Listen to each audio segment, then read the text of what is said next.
नमस्कार दोस्तों, स्वागत है आप सभी का आपके अपने चैनल सौगे क्लासेस में। दोस्तों मैंने अभी तक उत्तरकांड की व्याख्या दोहा नंबर 34 तक आपको करवा दी है और चौपाई संख्या 1 तक हो चुकी है। इससे पहले 7 भागों में वीडियो में अपलोड कर चुकी हूँ और ये 8वां भाग है। और इस जो लोग हमारे साथ पहली बार जुड़ रहे हैं, जो ये वीडियो पहली बार देख रहे हैं, उनके लिए मैं बता देती हूँ कि अभी तक का जो व्याख्या हुई है उनमें कौन कौन सी घटनाएं हो चुकी हैं, तो वो एक बार मैं आपको बता देती हूँ। उत्तरकांड की जो शुरुआत होती है वो राम के वन से लौटकर आने की 1 दिन की अवधि अभी बाकी है और भरत के व्याकुल मन की जो दशा का वर्णन तुलसीदास जी ने उत्तरकांड के शुरुआत में वर्णन उसका किया है। तो राम जी वनवास से लौटकर आने वाले हैं और सभी लोग, उनकी माताएं और भरत, शत्रुघ्न और अवधवासी सभी उनके इंतज़ार में बहुत ही व्याकुल हो रहे हैं। उसी क्षण हनुमान जी का आना और ये सूचना देना कि राम जी आ चुके हैं और नगर के कुछ ही दूर पर रह गए हैं, ये सूचना भरत जी को वो देते हैं। और भरत जी नगरवासी गुरुजनों, ब्राह्मणों और माताओं को ये सूचना देते हैं और सभी लोग बड़ी प्रसन्नता से नगर के द्वार पर राम जी का स्वागत करने के लिए आते हैं। फिर उसके बाद स्वागत करने के बाद राम जी के साथ उनके मित्रगण भी आए होते हैं। तो उन सब सारे लोग जो मित्र होते हैं, जो भी वानर सेना थी और उनके जो राजा थे सुग्रीव आदि, ये सब मनुष्य के रूप में अवध में आते हैं और उनका भी सबको निवास स्थान और सबका मतलब रुकाया जाता है, सबका स्वागत होता है। फिर उसके बाद राम राज्याभिषेक की कथा का वर्णन है, तो उसमें सभी राम राज्याभिषेक होता है। फिर सभी देवता राम की स्तुति करते हैं। सबसे पहले वेद आते हैं भाट के रूप में जो राम जी की स्तुति करते हैं। फिर उसके बाद शिव जी आते हैं जो राम जी की स्तुति करके जाते हैं और भी सारे देवता गगन से ही, मतलब आकाश से ही राम की स्तुति करके चले जाते हैं। फिर उसके बाद तुलसीदास जी ने जो क्रम लिया है वो है राम राज्य भी, जो राम राज्य है उसका अद्भुत वर्णन किया है कि राम राज्य में क्या क्या चीज़ें थी विशेष और कैसा वातावरण था अयोध्या का, अयोध्या के आसपास का। और फिर उसके बाद इन सब के वर्णनों के बाद 6 महीने रुकने के बाद राम जी अपने मित्रों को, जो विभीषण, सुग्रीव आदि थे, इन सबको विदा देते हैं और उन सबको जाने के लिए कहते हैं। सिर्फ हनुमान जी को अपने पास रोकते हैं, बाकी सभी लोगों को विदा कर देते हैं। इसके पश्चात जो वर्णन आता है वो उपवन का है। अब राम जी अपने भाइयों के साथ उपवन में दर्शन करने के लिए गए हैं और ये अवसर जानकर सनकादिक मुनि राम जी के दर्शन के लिए आए हुए हैं। और जो अभी कथा चल रही है वो यही कथा चल रही है कि सनकादिक और राम जी के बीच में सत्संग की बातें हो रही हैं। सत्संग का मतलब ये है, सत्संग का मतलब वो नहीं है कि मतलब प्रवचन कर रहे हैं, एक दूसरे से भक्ति भाव से मिलना, प्रेम से बात करना। राम जी का बहुत ही स्नेह सनकादिक मुनि के प्रति है और सनकादिक मुनि जानते हैं कि ये प्रभु हैं, तो उनका भी बहुत ही अत्यंत स्नेह राम के प्रति है और आपस में बातें चल रही हैं। तो चलिए अब हम शुरू करते हैं। हमने लास्ट टाइम 34 दोहा का 1 चौपाई तक कर लिया था। अभी जो हम करेंगे वो दूसरी चौपाई से करेंगे। भववारिधि कुंभज रघुनायक, सेवक सुलभ सकल सुखदायक, मन संभव दारुण दुख दारय, दीन बंधु समता विस्तारय। यहाँ पर कह रहे हैं सनकादिक मुनि, हे रघुनाथ जी, आप जन्म और मृत्यु समुद्र को सोखने के लिए अगस्त मुनि के समान हैं। एक कथा प्राचीन काल में प्रचलित थी कि अगस्त मुनि ने किसी कारणवश या क्रोधवश, जो भी कारण रहा हो, उन्होंने पूरा का पूरा समुद्र ही सोख लिया था। तो यहाँ पर सनकादिक मुनि राम से कह रहे हैं कि आप जन्म और मृत्यु को, जो समुद्र रूपी जन्म और मृत्यु का जो कठिन क्रम है, उसको आप समुद्र की भांति अगस्त मुनि के जैसे सोख लेने की आपकी क्षमता है। आप सेवा करने में सुलभ हैं तथा सब सुखों के देने वाले हैं, दीन बंधु हैं, मन से उत्पन्न दारुण दुखों का नाश कीजिए और हमसे समदृष्टि का विस्तार कीजिए। कहने का मतलब ये है कि सनकादिक मुनि कह रहे हैं, हे राम जी, आप मुझ पर कृपा कीजिए। आप हर चीज़ को, आप सब मायने में, सारी शक्तियों में आप समर्थ हैं, तो आप अपनी जो दया की दृष्टि है वो हम पर कीजिए। आस त्रास इर्षाद निवारक, विनय विवेक विरत विस्तारक, भूप मौल मन मंडन धरनी, देह भगत संश्रुति सर तरनी। आप विषयों की आशा, भय और ईर्ष्या आदि के निवारण करने वाले हैं तथा विनय विवेक और वैराग्य के विस्तार करने वाले हैं।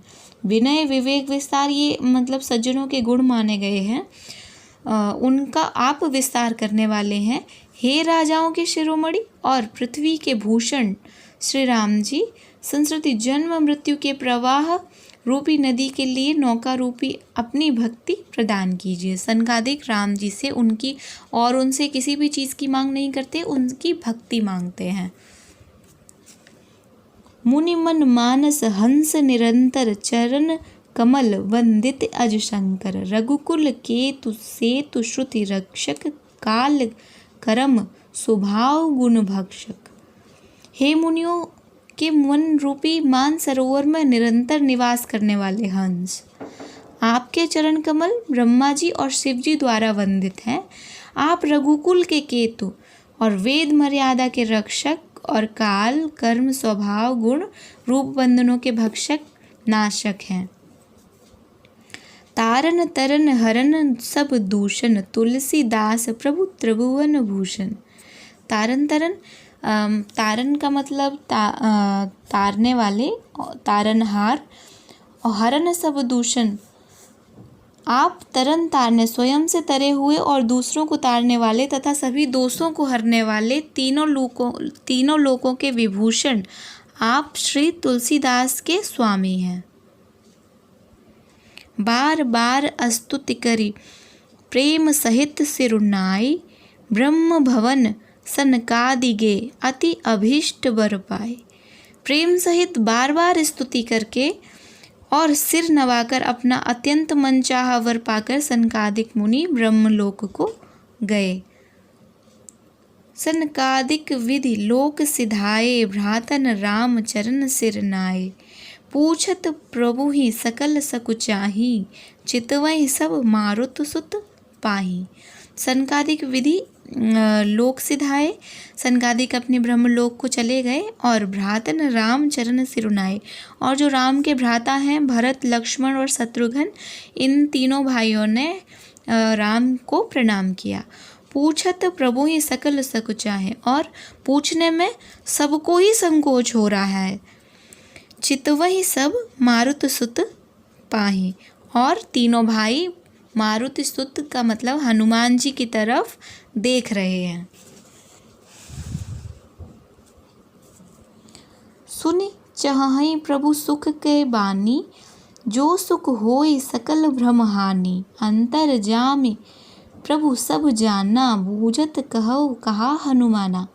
सुनि चहहि प्रभु सुख कै बानी, और प्रभु के जो भाई हैं वो सब सुख मान रहे हैं और उनकी जो सुखमय वाणी है राम जी की, वो सुनने की इच्छा रखते हैं।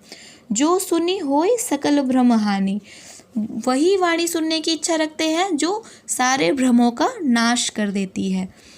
अंतर्यामी प्रभु सब जाना, और प्रभु जो हैं वो कौन है? अंतर्यामी है, बिना कहे ही सब कुछ जान लेते हैं। तो अंतर्यामी प्रभु ने सब जान लिया। और बूझत कहूँ कहा हनुमाना, और खुद ही अपनी तरफ से पूछ रहे हैं कि कहो हनुमान क्या बात है। जोर पानी कह तब हनुमंता, सुनहु दीन दयाल भगवंता, नाथ भरत कछु पूछन चाहि, प्रश्न करत मन सकुचत आहि। जोर पानी, पानी का मतलब हाथ जोड़ना, अपने हाथों को जोड़कर तब हनुमान जी ने कहा, सुनहु रघुन दीन दयाल भगवंता, हे दीनों पर दया करने वाले भगवान सुनिए। नाथ भरत कछु पूछन चाहे, हे नाथ भरत आपसे कुछ पूछना चाहते हैं। प्रश्न करत मन सकुचत आहि, और प्रश्न करने में मन में संकोच कर रहे हैं। तुम जानहु कपि मोर स्वभाव, भरत ही मोह कछु अंतर काऊ, सुनि प्रभु बचन भरत गहे चरना, सुनहु नाथ प्रणतारति हरना। तुम जानहु कपि मोर स्वभाव। अब राम जी कह रहे हैं, हे कपि हनुमान जी, तुम तो मेरा स्वभाव जानते हो और भरत और ये भी जानते हो कि भरत को मैं किसी भी भांति से कोई भी भरत और मेरे भी बीच में कोई भी भेद नहीं है। सुने प्रभु वचन भरत गहे चरना, और इतना सुनते ही भरत ने प्रभु के चरण पकड़ लिए। सुनहु नाथ प्रणतारति हरना, और बोले, हे नाथ, आप तो मतलब प्राणों के रक्षक हैं और शरणागत के दुखों को हरने वाले हैं, आप सुनिए। नाथ न मोह संदेह कछु सपने हु शोक न मोह, केवल कृपा तुम्हारी ही कृपानंद संदोह। हे नाथ, नाथ न मोह संदेह कछु, हे नाथ मुझे कोई संदेह नहीं है। ये संदेह किस बात में बोल रहे हैं कि आपके और मेरे बीच में कोई भेद है, ऐसा कुछ भरत जी बोल रहे हैं कि ऐसा कोई भी संदेह मेरे मन में नहीं है। सपने शोक न मोह, और सपने में भी शोक भी नहीं है और किसी भी तरह का मोह भी नहीं है। केवल कृपा तुम्हारी ही कृपानंद संदोह, और हे कृपाल, तुम्हारी ही कृपा से मन में सिर्फ कुछ कहने की आशा रखता हूँ। करूँ कृपा निधि एक डिठाई, मैं सेवक तुम जन सुखदाई। संतन के महिमा रघुराई, बहुविधि वेद पुराणन गाई। तथापि कृपानिधि, हे कृपानिधि, मैं आपसे एक घृष्टता करता हूँ। मैं सेवक हूँ और आप सेवकों के सुख देने वाले हैं, इससे मेरी घृष्टता को क्षमा करें और मेरे प्रश्न का उत्तर देकर सुख दीजिए। हे रघुनाथ जी, वेद पुराणों ने संतों की महिमा बहुत प्रकार से गाई है। श्रीमुख तुम पुन कीन बढ़ाई, तिनकर प्रभु ही प्रीत अधिकाई। सुना चहु प्रभु तिनकर लक्षण, कृपा सिंधु गुण ज्ञान विचक्षण। आपने श्रीमुख तुम पुण्य कीन बढ़ाए, और मतलब यहाँ पर भरत जी जो हैं वो संतों के गुणों को जानना चाहते हैं कि जो अभी अभी बात चली थी वो संतों की बात थी, और वेद पुराणों में भी संतों की बड़ी महिमा लिखी हुई है। तो यहाँ पर भरत जी जानना चाहते हैं राम जी से कि आप भी उनकी तारीफ़ करते हैं तो आप थोड़ा सा उस विषय पर प्रकाश डालिए। श्रीमुख तुम पुनि कहि बढ़ाई, आपने भी अपने श्रीमुख से उनकी बढ़ाई की है। तिन पर प्रभु ही प्रीति अधिकाही, और आपने कहा है कि जो संत हैं और जो साधु हैं उन पर आपकी अत्यंत और कुछ विशेष ही प्रीति रहती है। सुना चाहूँ प्रभु तिनकर लक्षण, हे प्रभु मैं उनके लक्षण जानना चाहता हूँ। कृपा सिंधु गुण ज्ञान विचक्षण, और उनके कृपा समुद्र में गुणों और ज्ञान में अत्यंत निपुण हैं। आप कृपा के समुद्र हैं तो आप सारे गुणों से संपन्न हैं। कृपा करके मेरे प्रश्नों के उत्तर दीजिए। संत असंत भेद बिलगाई, प्रणत पाल मोह कहूँ बुझाई। संतन कई लक्षण सुनु भ्राता, अगणित श्रुति पुराण विख्याता। संत असंत भेद बिलगाई, यहाँ पर भरत जी बोल रहे हैं कि हे राम जी, हे भ्राता, आप संत और असंत, संत और असंत से यहाँ पर दो तरह से हम ले सकते हैं। संत का मतलब सज्जन और असंत का मतलब जो असज्जन पुरुष हैं, जो किसी भी तरह की अराजकता समाज में फैलाते हैं या अपने व्यक्तिगत स्तर पर ही फैलाते हैं, उनसे आप यहाँ पर मतलब ले सकते हैं। भेद बिलगाई, तो हे राम जी आप संत और असंत दोनों के भेद बताइए। प्रणतपाल मोहे कहूँ बुझाई, हे प्रणतपाल आप मुझे समझाकर इन दोनों के लक्षण और भेद बताइए। संतन के लक्षण सुन भ्राता, अब राम जी बोल रहे हैं हे भ्राता संतों के क्या लक्षण हैं वो सुनो। अगणित श्रुति पुराण विख्याता, जो लक्षण पुराणों श्रुतियों में बहुत ही विख्यात हैं और अगणित रूप में वर्णन किए गए हैं। संत असंतन कै अस करनी, जिम कुठार चंदन आचरनी। काटय परसु मलय सुनु भाई, निज गुण देई सुगंध बसाई। संत असंतन कै असी करनी, संत और असंतों की करनी इस तरह से होती है जिम कुठार चंदन आचरणी। जिस तरह कुल्हाड़ी संत और असंतों की करनी ऐसी है जैसी कुल्हाड़ी और चंदन की आचरण होता है। हे भाई सुनो, कुल्हाड़ी चंदन को काटती है क्योंकि उसका स्वभाव या काम ही वृक्षों को काटना है, किंतु चंदन अपने स्वभाववश अपने गुण देकर उसे काटने वाली कुल्हाड़ी को भी सुगंध से सुवासित कर देता है। तो यहाँ पर उन्होंने एक उदाहरण दिया है राम जी ने संत और असंत के लक्षणों का। तो यहाँ पर हम दोनों ही उदाहरणों से बहुत ही अच्छे से समझ सकते हैं कि कुल्हाड़ी जो है वो काटती है, लेकिन चंदन को पता है कि मुझे काटेगी, नुकसान पहुँचाएगी, लेकिन वो उसका स्वभाव है सुगंध देना, तो वो कुल्हाड़ी को भी सुगंध प्रदान करता है। ताते सुर सीतन चढ़त, जग वल्लभ श्रीखंड, अनल दाहि पीटत घनहि, परसु वदन यह दंड। इसी गुण के कारण चंदन देवताओं के सिर पर चढ़ता है और जगत का प्रिय हो रहा है, और कुल्हाड़ी के मुख को यह दंड मिलता है कि उसको आग में जलकर फिर घट से पीटते हैं। घन से मतलब जो कुल्हाड़ी को पैना करने के लिए उसको गर्म करके फिर पीटते हैं, उसका यहाँ पर उदाहरण दिया है। तो राम जी कह रहे हैं कि जो उसका कटकर भी सुगंध प्रदान करने का गुण है वो संतों के समान है, तो वो कटकर भी सुगंध ही देता है, मतलब किसी का विरोध नहीं करता, ना ही कुछ उल्टा सीधा कुल्हाड़ी को बोलता है। इसीलिए वो चंदन जो है वो पूज्य है और देवताओं में प्रिय है और जनता में भी बहुत ही प्रिय है। और कुल्हाड़ी को अपने कर्मों के और अपने स्वभाव के अनुसार दंड भुगतना पड़ता है। विषय अलंपट सील गुनाकर, पर दुख दुख सुख सुख देखे पर, सम अभूत रिपु विमद विरागी, लोभा मरस हरस भय त्यागी।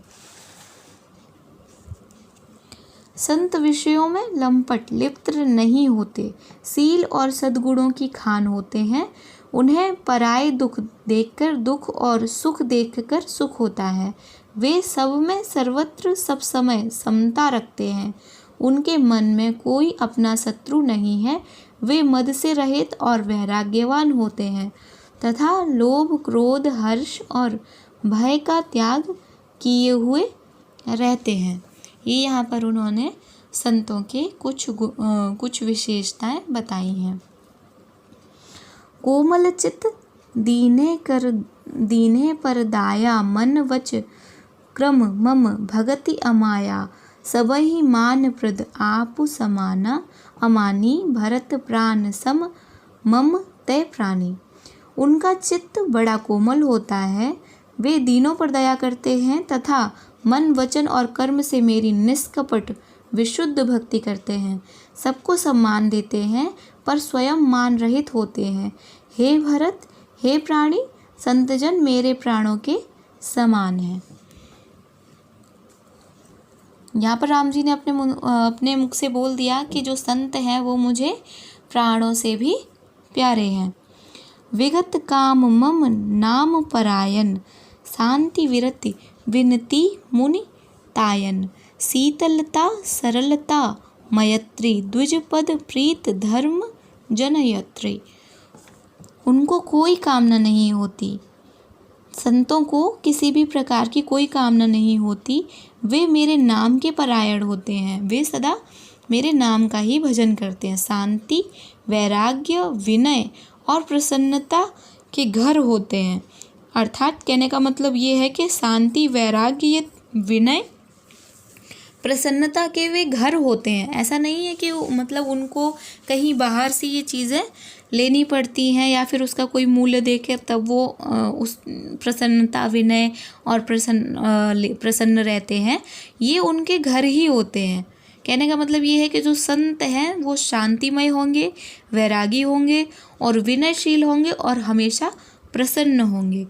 उनमें शीतलता सरलता सबके प्रति मित्र भाव और ब्राह्मण के चरणों में प्रीति होती है, जो धर्मों को उत्पन्न करने वाली है। ऐ सब लक्षण बसहि जासु उर, जानहु तात संत संतत फुर। सम दम नियम नीति नहीं डोलहि, परुष वचन कबहू नहीं बोलहि। हे तात, हे ये सब लक्षण जिसके हृदय में बसते हो, उसको सदा सच्चा संत जानना, जो शम मन के निग्रह, दम इंद्रियों के निग्रह, नियम और नीति से कभी विचलित नहीं होते, और मुख से कभी कठोर वचन, यहाँ पे जो परुष वचन हुआ है वो कठोर वचन के लिए हुआ है, या फिर जिनको हम अपशब्द भी कह सकते हैं कि जो परुष वचन या अपशब्द कभी नहीं बोलते, ऐसे संत होते हैं।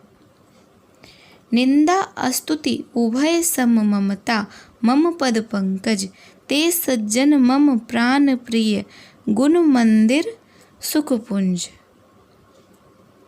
जिन्हें निंदा और स्तुति बड़ाई दोनों समान हैं, और मेरे चरण कमलों में जिनकी ममता है, वे गुणों के धाम और सुख की राशि संतजन मुझे प्राणों के समान प्रिय हैं।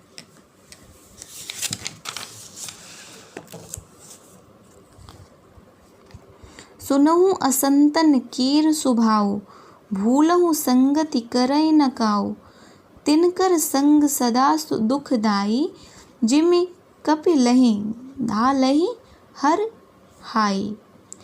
अब असंतों दुष्टों का स्वभाव सुनो, कभी भूलकर भी उनकी संगति नहीं करनी चाहिए। उनका संग सदा दुख देने वाला होता है। जैसे हरहाही बुरी जाति की गाय कपिला सीधी और दुधार गाय को अपनी संग से नष्ट कर डालती है, उसी प्रकार संतों को भी जो असंतों की संगति अगर मिल जाए तो वो नष्ट कर देते हैं। संगति का प्रभाव जो एक कहावत प्रचलन में है, वो इसी के संदर्भ में हम ले सकते हैं। खलन हृदय अति ताप विशेषी, जरहि सदा पर संपत्ति देखी। जह कहूँ निंदा सुनहि पराई, हरसहि मनो परिनिधि पाई। दुष्टों के हृदय में बहुत अधिक संताप रहता है। वे पराई संपत्ति सुख देखकर सदा जलते रहते हैं। वे जहाँ कहीं दूसरों की निंदा सुन पाते हैं, वहाँ ऐसे हर्षित होते हैं मानो रास्ते में पड़ी निधि या फिर कोई खजाना पा लिया हो। काम क्रोध मद लोभ परायन, निर्दय कपट कुटिल मलायन। बयरु अकारन सब कहूँ सो, काहू सो, जो कर हित अनहित ताहू सो। काम क्रोध मद लोभ परायन, जो काम क्रोध और मद और लोभ के परायण होते हैं, इनके अधीन होते हैं। निर्दय कपटी कुटिल मलायन, और निर्दयी होते हैं जिन्हें किसी पर दया नहीं आती, और कुटिल होते हैं मतलब बुद्धि से भी कुटिल होते हैं, जिन्हें कपटी होते हैं और पापों के घर होते हैं। बयरु अकारण सब काहू सो, और बयरु का मतलब दुश्मनी, अकारण किसी भी कारण, कोई भी कारण ना होने पर भी, सब का मतलब सबसे, और काहू सो मतलब दुश्मनी ऐसे लोगों को अकारण ही, कोई किसी भी कारण के बिना ही सबसे दुश्मनी का सा व्यवहार वो करते हैं। जो कर हित अनहित ताऊ सो, और अगर कोई उनका हित करता है तब भी उससे दुश्मनी का ही भाव रखते हैं, और अगर कोई अनहित करता है तब तो जाहिर सी बात है दुश्मनी का भाव रखना ही पड़ता है। तो यहाँ पर असंतों की बता रहे हैं राम जी कि हित और अनहित दोनों ही करने पर वो दुश्मनी का भाव सबसे रखते हैं। झूठई लेना झूठई देना, झूठई भोजन झूठ चबेना। बोलहि मधुर वचन जिमि मोरा, खाए महा अहि हृदय कठोरा। उनका झूठा ही लेना है और झूठा ही देना है। कहने का मतलब है उनका जो भी काम होता है वो झूठ से ही होता है, झूठ से ही उनका व्यापार चलता है, और झूठ ही उनका खाना भी होता है, झूठ ही उनका चबेना भी होता है। और कहने का मतलब ये लगा सकते हैं कि सारी चीज़ों का जो आधार है असंतों का, वो झूठ से ही होता है। झूठी डींगे हाँकना, ये सब चीज़ें हम इसी में आ जाएंगी। परद्रोही, परदार रत, पर धन, पर अपवाद, ते नर पावर पापमय, देह धरे मनुजाद। वे दूसरों से द्रोह करते हैं और पराई स्त्री, पराय धन तथा पराई निंदा में आसक्त रहते हैं। वे पामर और पापमय मनुष्य नर शरीर धारण किए हुए ही राक्षस हैं। लोभय ओढ़न, लोभय डासन, सिसनो दर, पर जमपुर त्रासन, काहू की जो सुनहि बढ़ाई, श्वास लेहि जन जूड़ी आई। लोभ ही उनका ओढ़ना है और लोभ ही बिछोना है, अर्थात लोभ से ही सदा वे घिरे रहते हैं। वे पशुओं के समान आहार और मैथुन के ही परायण होते हैं। उन्हें यमपुर का भय नहीं लगता। यदि किसी की बड़ाई सुन पाते हैं तो वो ऐसे दुखी होते हैं और सांस लेते हैं मानो उन्हें जूड़ी आई हो। जब काहू के देखें विपत्ति, सुखी भये मानव जग नृपति। स्वार्थ रत परिवार विरोधी, लंपट काम लोभ अति क्रोधी। और जब किसी की विपत्ति देखते हैं तब ऐसे सुखी होते हैं मानो जगत भर के राजा हो गए हों। वे स्वार्थपरायण, परिवार वालों के विरोधी, काम और लोभ के कारण लंपट और अत्यंत क्रोधी होते हैं। मातु पिता गुरु विप्र न मानई, आप गए अरु धालहि आनहि। करहि मोह बस द्रोह परावा, संत संग हरि कथा न भावा। वे माता पिता गुरु और ब्राह्मण किसी को नहीं मानते। आप तो नष्ट हुए ही रहते हैं, साथ ही साथ अपने संग से दूसरों को भी नष्ट करते हैं। मोहवश दूसरों से द्रोह करते हैं। उन्हें न संतों का संग अच्छा लगता है और न भगवान की कथा ही सुहाती है। अवगुण सिंधु मंदमति कामी, वेद विदूषक परधन स्वामी। विप्रद्रोह परद्रोह विशेषा, दंभ कपट जी धरे सुबेसा। वे अवगुणों के समुद्र, मंदबुद्धि, कामी, रागयुक्त, वेदों के निंदक और जबरदस्ती पराये धन के स्वामी, लूटने वाले होते हैं। वे दूसरों से द्रोह तो करते ही हैं, परंतु ब्राह्मण द्रोह विशेषता से करते हैं। उनके हृदय में दंभ और कपट भरा रहता है, परंतु वे ऊपर से सुंदर वेश धारण किए रहते हैं। यहाँ पर राम जी ने असंतों की, जो असज्जन लोग हैं समाज के, उनके लक्षण बताए हैं। ऐसे अधम मनुज खल कृत जुग, त्रेता नाही, द्वापर कछुक वृंद बहु, होहि कलयुग माही। ऐसे नीच दुष्ट मनुष्य सतयुग और त्रेता में नहीं होते, द्वापर में थोड़े से होंगे और कलयुग में तो इनके झुंड के झुंड होंगे। दोस्तों, आज दोहा नंबर 40 तक मैंने आपको व्याख्या समझा दी है।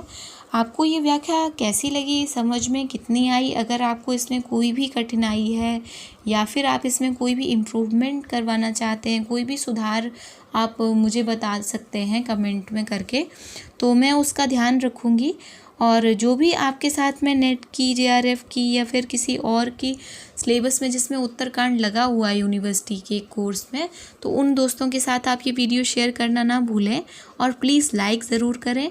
और ये वीडियो कैसा लगा है, आपके अगर सुझाव हों तो वो मुझे कमेंट में ज़रूर बताएं। जल्दी मिलेंगे इसके आगे की व्याख्या के साथ। नमस्ते।